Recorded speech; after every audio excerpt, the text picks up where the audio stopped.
So what we talked about in the last segment is that what HM taught us is that the temporal lobe, the front part of the temporal lobes on both sides, are required for declarative memories.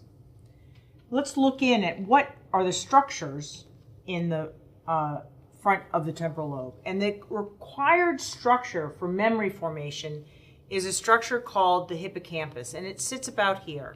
And this is called the hippocampus. It's a type of cerebral cortex. It is not neocortex. It's a 3-layered cortex, and neocortex is a 6-layered cortex.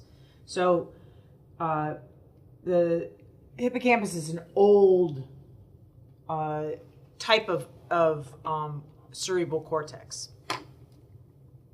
And let's just take a look at it. Here is the hippocampus in all of its glory.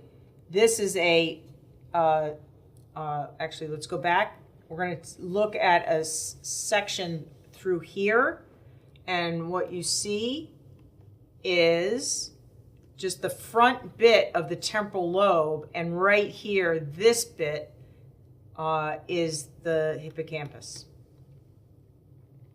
Okay, so what does the hippocampus do for memory? Well, remember that we have two different types of declarative memory. We have semantic memory and episodic memory. In order for both of these types of memories to be formed, so they're going from working memory to become long-term memory, that requires the hippocampus. Without the hippocampus, one or the other, this is not going to happen. Neither semantic memories nor new episodic memories can be learned. And HM, in fact, learned no new episodic memories. He didn't ever learn a new event. He didn't know who was president. He didn't know new celebrity. And he also didn't learn semantic events. He didn't learn semantic memories. So he didn't learn new words like psychedelic. He didn't learn about new celebrities. Ronald Reagan remained for him an actor, not a president. And so no new memories can be formed, either semantic or episodic, without the hippocampus. Now, once we get to recall, let's say the memory has been formed. In both situations, the hippocampus ships that information out to the neocortex. The neocortex is all of this. We've seen many pictures. All that outer rind of the brain, that's all neocortex.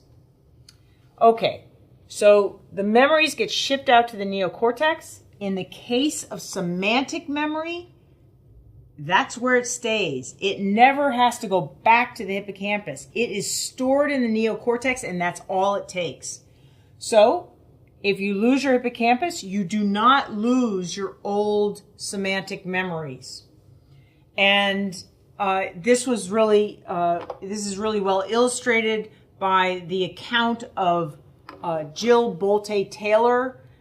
She is and was a neuroscientist, and she had a hemorrhagic stroke in the middle of a postdoctoral fellowship that she was on. And she recovered remarkably. She recovered so much that she was able to actually write this book, which talks about her amazing journey back from completely being debilitated. And she not only wrote the book, but she narrated the audiobook and in a delightful way, which is what I listened to. But in it, what she tells of is that there was one section of semantic memory that she lost. It was just gone, never to be returned, no glimpse of it again, and that was math. So the interpretation is that her hemorrhagic stroke actually killed a piece of her neocortex, and that piece of the neocortex that was killed was the part that stored all that mathematical memory. Okay, so let's get back. So semantic memory made in hippocampus, stored in neocortex. All we need to get it back is to re-access that neocortex. As long as that piece of neocortex is alive, we're good to go. Episodic memories are different. They're again made in the hippocampus, but now they're stored in the neocortex, but to access them, we actually send them back to the hippocampus for reconsolidation, and then they come back to neocortex.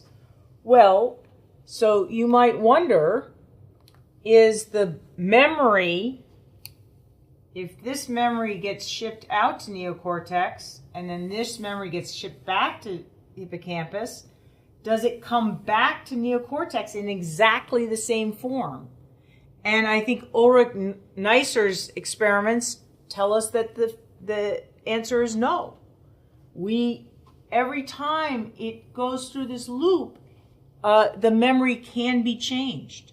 So there are no absolutes in memory, and this reconsolidation, this circuit that episodic memories continually go through upon recall, gives us a mechanism by which every time we recall it, we can change it a little bit, or not. But this is probably the reason why memories are so labile.